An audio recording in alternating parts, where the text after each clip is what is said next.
Hey, Hound Dogs, I'm David Hankins, I'm Paul and Hankins. you're on the air with Power Squared. This is the time of year when we usually kind of look back on what's happened to Power Squared, and I'll say SRCC Press, in the past year.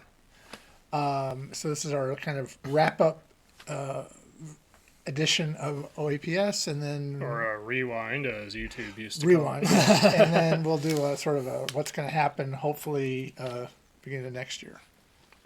Yeah. But I thought we would talk about. I think it was a fairly productive year. Yeah. If you've watched the channel, you know that we did WonderCon and we did Comic Con and tabled at both of them, Yes. which was quite a feat. We're now on the waiting list for next year, but and we were on the waiting list until like July 3rd at Comic Con. Yeah. So we did WonderCon in March. It was the 20th through the 30th. Yeah. And your thoughts on that? I just wish the floor layout was better. Yeah, we were in small press, which is sort of like Siberia compared to the rest of the floor. Unless you were specifically there for Funko, you wouldn't have known to Yeah, look over there for like anyone. there was a place you could go eat, I guess, nearby. But otherwise, yeah, no one came over there. It was not very well traveled. No. There's Artist Alley, and then the exhibitors or the retail vendors are in one place. And the small press, I think, should be in there. So we've actually applied to try to be in Artist Alley because there were other books there, and they had a lot of business because people were there. Yeah. I think, was it Scott Lost compared that, made the, was it Scott Lost who made the grocery store comparison? Like the milk? Oh. Or was that someone else? Might have been, but we can give it to Scott Lost. Well, August compared it to, like, they put the milk in the back of the grocery store to make you go through the whole store. Yeah. But with WonderCon, they put the milk at the entrance. Yeah. So you grab your milk and leave. Yeah, basically.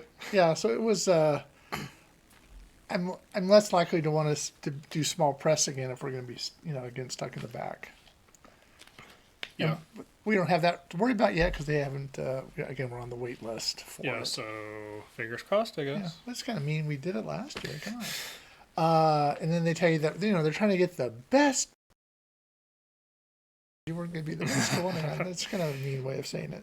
Yeah. And again, we're on the wait list for Comic-Con, which we were last year. And again, we found out I think within like 3 weeks of the show, with less than 3 weeks of the show, that we were picked to be on it. Yeah. And that was easier to put together because we were already planning to go to Comic-Con. Yeah. We already had a hotel and everything. WonderCon, if we find out within that much of time, I don't know if it may be a little different because it might be hard to get a hotel. Yeah.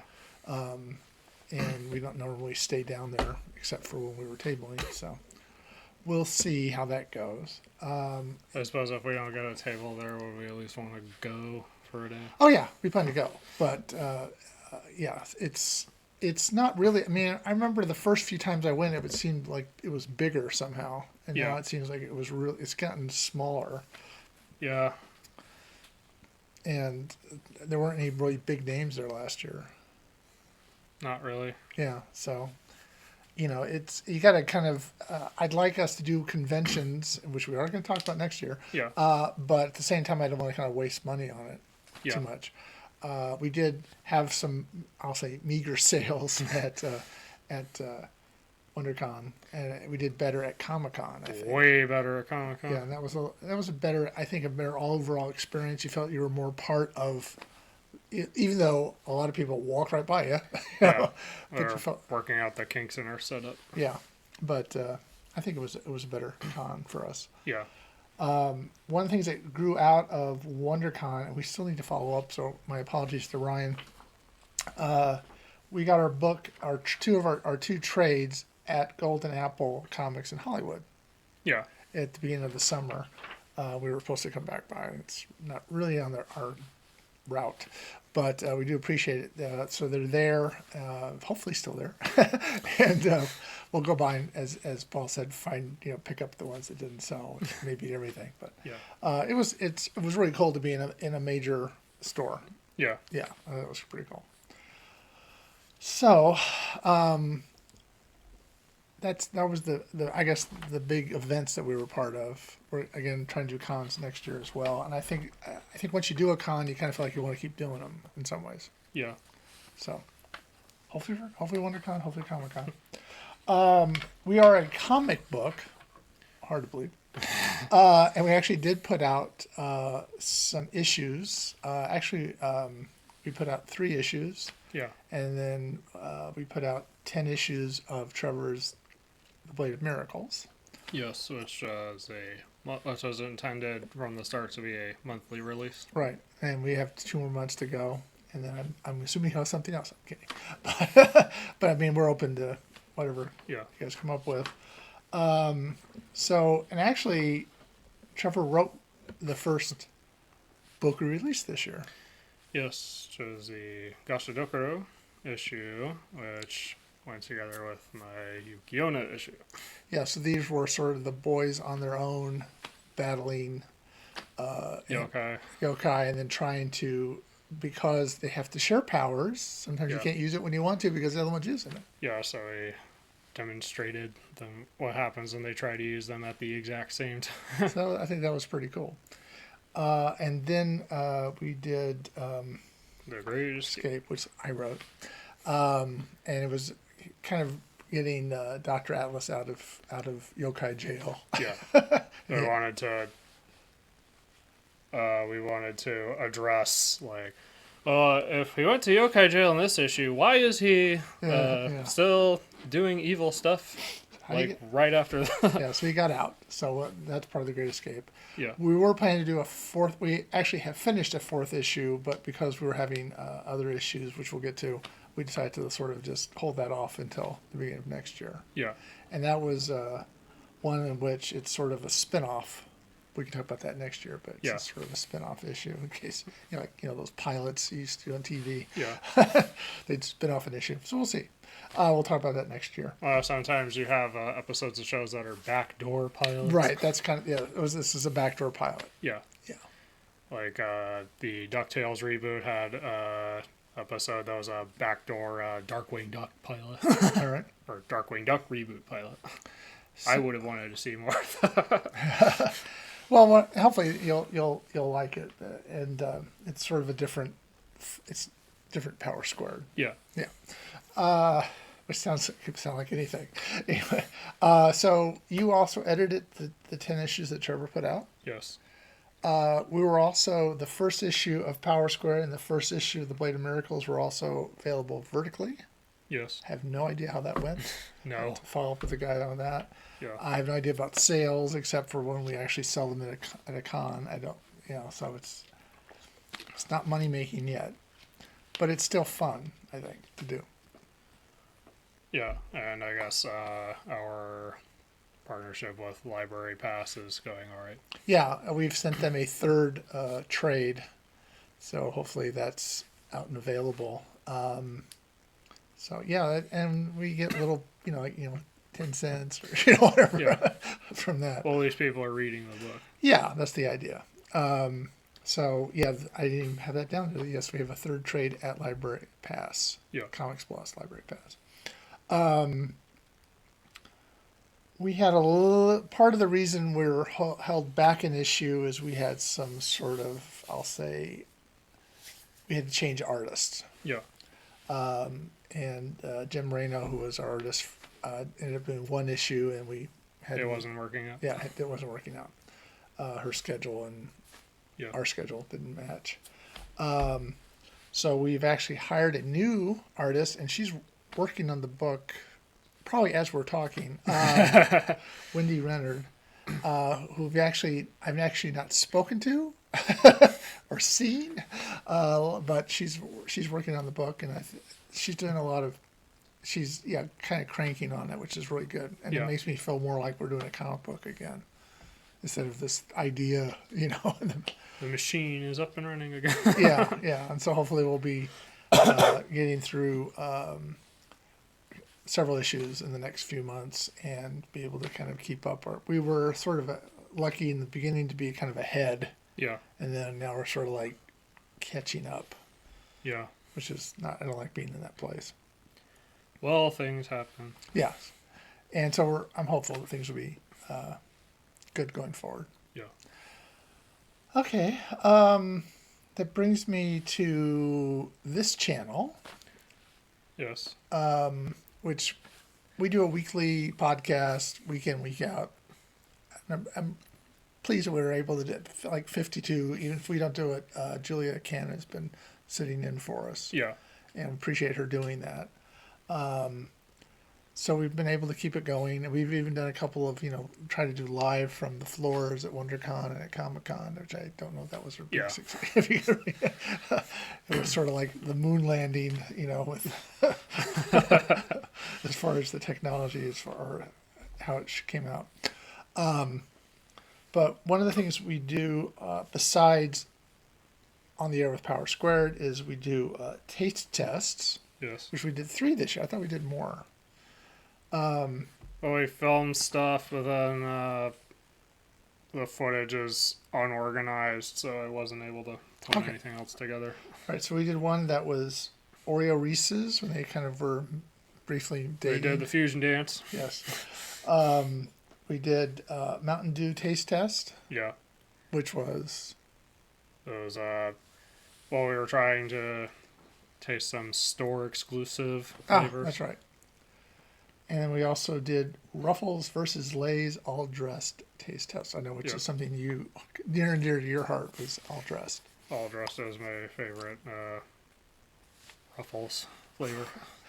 And so it's the big one that we did was the Mountain Dew. 160 people watched that. Yeah. Is it because it's Mountain Dew? I don't know. The taste tests do pretty well. Yeah. I would say we should turn to a taste test channel, but that's probably a little too much eating. And Yeah, drinking. that'd be a bit much. We've turning more into a variety channel. yeah. Well, but I like the fact we have something else on here besides just talking about Yeah. comic books. We also did a couple of vlogs about Comic-Con, the biggest of which was the 2025 haul, Yeah. which is what we acquired at Comic-Con. Yeah. It's because the actual Comic-Con recap takes a while to edit. The haul is meant to be like something I can edit quickly and have something up for people to watch while I'm working on the full one and release it slightly when people stop. Although it does get views anyway, so Yeah, they do really well. I guess I not giving it enough credit. We also do 2, I'll say, vlogs around Free Comic Book Day, Yes. which Rachel Wells, artist emeritus, whatever, Yeah. she participates, and we go to our local comic book store. So for being on theme, she's an alumna. Okay. Or whatever. I like to say in the tree, part of the tree, but Right. we do what we pick up at the comic book store, and then she gives us a week to read it all and talk about it again. Yeah. Which is kind of a fun, kind of offbeat, related to comic books, Yeah. and kind of a little different. So you get to see what what grabs our attention, and then you get to hear what we think about it. And it's kind of good when more than one person's read the book. Yeah. And so you get some discussion going about that. Which is also leads us to, we do a comic book club as well, which is one of these OAPS shows. Yeah. We did 5 books this year, and we have another one ready to go for next year. We did Rooster Fighter, Yes. The Sculptor, Usagi Yojimbo, Ice and Snow, Grommets, and Look Back. Yes. Did you have a favorite of those? It's kind of apples and oranges, because Okay. it's all different things. Well, probably the one that hit the most was Look Back. That was a very good book. Yeah. The Sculptor was also really good, Yeah. because it was sort of, you got to kind of what it's like to be an artist in a way, Yeah. You know, would you, well, you know, kind of he makes a deal with the devil, literally, you know, and that's kind of, he kind of blows it. But anyway, that was a really good book too. Look Back was good as well. And, or the reason I had suggested grommets was because after reading Brian Posehn, I got a signed copy of the first issue, so I read it. I realized this is special, so I wanted to share how special. And that was very good. None of us were actually kids of the '80s. No. I was the closest, but maybe a decade early. But it did sort of ring true for those kind of relationships you build. I was not a skateboarder, so it's not, you know, Yeah. I didn't have those, but you build always the, you know, asshole jocks and all that kind of stuff. So, but I thought it read very well. It was really well done, I thought. Yeah. So I don't think we read any books that were like really bad. No. Or I would never read again or whatever. But Grommets was really good. But Look Back, Sculptor Grommets. Yeah. Yeah. And of course, we still liked Usagi and Yeah. Mr. Fighter. Oh yeah, yeah. And I hadn't read any Usagi before, and I thought it was really good. Yeah. I mean, again, none of the books. We have the whole run. Yes, I'm aware. So one of the things that I've enjoyed about doing this show is we get to have other creatives on the show. Yes. And I have Trevor down because we did talk about his book 10 times. Yeah. So he's a creator. We've had Lucas Scheffel on, who is, I guess, besides people who are part of Power Square, has been on the show the most. Yeah. And so he was on twice this year. One time was sort of talking about WonderCon with us, I think. He wanted to interview us. Yeah, so that was kind of a switch around. We're available for interviews, by the way, if you want to have us on your show. We had John Dexter on. We had Don Wynn on twice. Once to sort of talk about, I think, WonderCon and Comic-Con. Yeah. Give us some, help. Yeah. I didn't know if it was Stardust or Don Wynn that gave the milk comparison, so I just... Yeah, okay. Was a guest. Yeah. A good guest. And I think Don was the one that found out on the day Comic-Con opened, hey, we have an open space for you. So he was like, nah. That's a little late. I mean, if you lived in San Diego, that'd be one thing. If you don't, that's like a major. Yeah. Don Wynn was great for like dropping knowledge. Yes, he was very helpful. And it sort of made it easier, I think. Scott Lost, who's somebody we met at WonderCon, former pro wrestler, yes, now comic book creator. Yes. I thought that was an interesting show. I like the fact that we were able to meet people and bring them on. Yeah. Especially people with unique backgrounds. Right. There was Michael Boehm. Boehm, sorry. Like Bohemian. Right. And he does Dope Cat, which we saw at both conventions. He was right across from us. Yeah. Doing very well. Yeah. Never points over and says, hey, you should kick those guys out. But that's okay. Mike, we appreciate you being on the show. We caught up with Josue. Josue Kerr, we had not seen him for a long time. He and I got kind of together on one of those learn how to make comic books or something together. I think that's how we got teamed up. Yeah. And he had done a book which we backed, and then he just did a new one that we also backed as well. He was on the show with his writer or artist. Yeah. Talking about putting together their new book, which they also did a Kickstarter for, and which I was a little surprised. What do you call it? A Kickstarter funded. Yeah. Just because it was like, I think 3 people, but he funded it, and so we have that to look forward to. Yeah.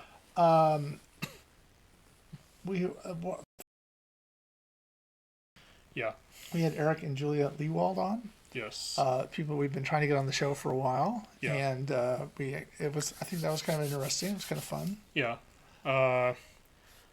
Something I was just thinking about while we're talking about these people is for a name as big as like Eric and Julia Leewald, putting together the interview questions is almost like a puzzle. Yeah.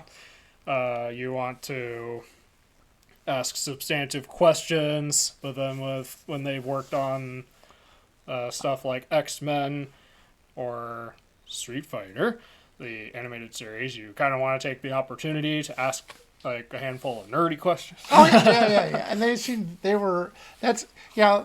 And hopefully you're asking questions that they haven't already been asked like a million times. It's always nice when someone says, "Hey, that's a good question." Yeah.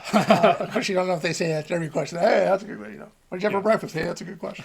They were really good. Yeah, when we have a guest on, it's not like we just turn on the camera and start talking to them. Usually, it's we ask them certain questions. We're trying to find out, get a background on them. How did we meet them? Yeah. Have they read Power Squared? Which is usually no. And so I think it's a lot of fun to do that. And somebody I think I left off here was did leave off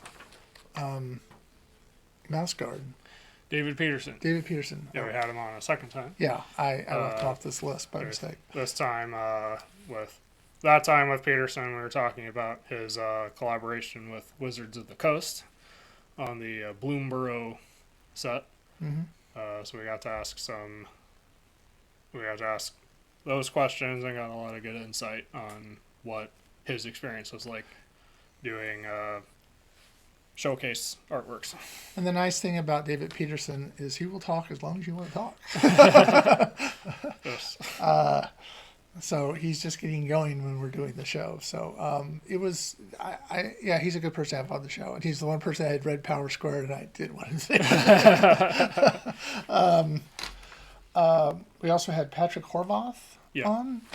And, Beneath the Trees Where Nobody Sees. Yeah, and I appreciate him doing that. We talked about his career, which he did a lot of, what do you call unscripted TV. Yeah, reality TV. Well, yeah, and it's interesting talking to a comic book creator who also has a film background and how that actually had an influence on how he approaches the book. So, and then we had Kevin Crust on, which was a show we were not a part of. Yeah, it was Julia's guest. Yeah. So hopefully she did great. Yeah, she did great. Somebody that we met at Comic-Con was Louis Fenton. Yes. We had him on talking about his comic books. Yeah. Mythos Comics. Mythos. Which is his studio. Right. And then we actually, he had bought one issue of ours at Comic-Con because they poured water on it by mistake, because they were kind of a lively group next to us, and we bought a couple of his, and we ended up watching a movie based on Samaritan. Yeah. Which it was an interesting story because I guess his partner wrote it. They couldn't sell it, then they made it into a comic book, and then it sold, and they lost rights to the comic book or whatever. Yeah. So be careful with your IPs. Yeah, it was a wild story. Yeah. Kind of reminds me, with Penny Arcade, they had to hire their own, at one point they had to hire their own CEO, because if they didn't, they would have done something stupid like sold themselves into slavery for book rights. So you have to be careful. And so we watched the movie Samaritan as a result, which wasn't... It wasn't that bad. Yeah, it wasn't bad. It was still an interesting story. We had Chris Ayers on. Yes. Daily Zoo. We also got some insight into, TV production. Yes. From the art department's perspective. Yes, he works on the Monsters at Work. Yeah, he did Monsters at Work, which wrapped. Right, but you can still talk about it. Yeah. And so that was, and we'd seen him a couple times at different conventions, and it was very nice of him to take the time to be on the show. Yeah. And the last one here is James Silvani. Right. Who we'd had on the show a long time ago talking about a book that he was going to put out as a Kickstarter. Yeah. And we have since, we had him on the show, received the book, which was, Kickstarters, a lot of times there are production problems and delays, and shipping is now a huge hassle for a Yeah. lot of people, and some people have their books printed overseas, and the other, with Mr. Tariff, it's takes a little time, a little Yeah. extra to get things done, and shipping has gone up in general. Yeah. And so he hadn't actually. I don't think he'd finished the book before he did the Kickstarter, but it's a really good book. Yes. Because we got to see a preview of it, which I thought was really nice. He sent that to us. Yeah. So we were able to ask some more specific questions. Yes, and one of the things we had him on the show was, "Where's my book?" We asked nicely. Yes, and he did send it, and he put a really nice remark on it. I don't know where it is actually right here, but we'll talk about that later as well. Yes. So that's kind of the guests that we've had on. Yeah. So I think we try to bring, if you watch, you get to see some interesting people besides us who are very interesting. Yeah. And there are some that we'd like to speak to in the future. Yes, we're always trying to. There are always people we meet that we're trying to reach out to, and sometimes it's easy, and sometimes it's hard. Yeah. And if someone says, "Hit me up on Instagram," that means I'm never going to talk to you again. Just that's been my experience. Yeah. All right. Is there anything else you want to talk about? I Do you think 2025 is a? think it was a. Yeah, I guess it was a good year Yeah. for us. Hopefully 2026 continues that momentum. Yeah, I'm looking forward to again. I think we'll talk about this later, but I think we're going to have the books coming out on a pretty regular basis, as long as everybody else does their jobs. I will say something I would like to do like early next year. Since I talked about Metallica building up to 72 seasons, when the final Megadeth album comes out, I'd like to talk about Megadeth for a bit. That's fine. And I've been re-listening to all of the, re-listening to the entire 40-year history. So. we do kind of theme shows sometimes. We did one about the Fourth Doctor. Yes. Most of we've seen, and waiting on Tom Baker season 2. Right. When we get season 2, will that be everything? Yeah. Wow. I would have said 10 years ago that would have been impossible to get or to afford because. Yeah. We could watch it on Tubi, but we don't want ads. Yeah. So. Want to see how nature intended it. Yeah. Also, we had already committed to the Blu-rays. Yeah. No. And in one case, the DVD. Right. Yeah. We watched it on DVD because the Blu-ray wasn't available. Yeah, and the DVD was actually very affordable. Yes. So, and so I like doing theme shows as well. Yeah. So if you want to talk about Metallica, that's great. If you want to talk about, yeah, something else, it'd be good too. All right. I guess that about does it. We hope that you enjoyed watching us during the year too. Yes. I should say. If you are watching this on YouTube and you like this, leave a like and subscribe if you want to see more. And leave a comment if you have any 2025 memories of your. Yes, if you leave a comment, you'll be one of the first. All right, and also, if you are looking for a silent fidget toy, use our code Marty and Eli to save 10% off your purchase at getono.com. All right. So until next time, I'm David Hankins. I'm Paul Hankins. And you've been on the air with Power Squared.